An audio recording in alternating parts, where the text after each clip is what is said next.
交通问题，元旦连假头一天嘛是国道上塌的一天，各个规港的车流量会比平常时加出1倍半。国道5号可能会加出1倍半，其中6大地雷路段为国1、国3、国5拢有，所以我提醒驾驶人上路前爱加先看一下路况。另外，有人无想要赛车，有人改一个发电机，起前的迎曙光班机，这个班机是为台东起飞，为高空迎接新年的头一道曙光，感觉特别趣味。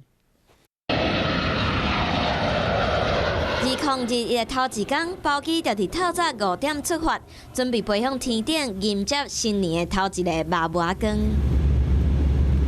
对飞轮机的窗仔对外口看，外口的景色实在真水。看了麻麻光，想要开车出去佚佗，爱记得注意路况。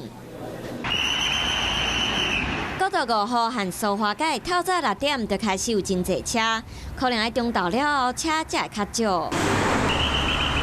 一透早，苏花公路的车也无真多，不过今仔日一定要特别注意国道1号路南的油门到新德系统、中华到保盐系统、上八圆山到大华系统，搁有国道3号路南的三英到关西、乌日到雾峰，国道5号路南的南港系统到北南。 本日预估交通量大约会落在115百万车公里。北向的部分，这边高工局预估是明天大约在中午过后会有一波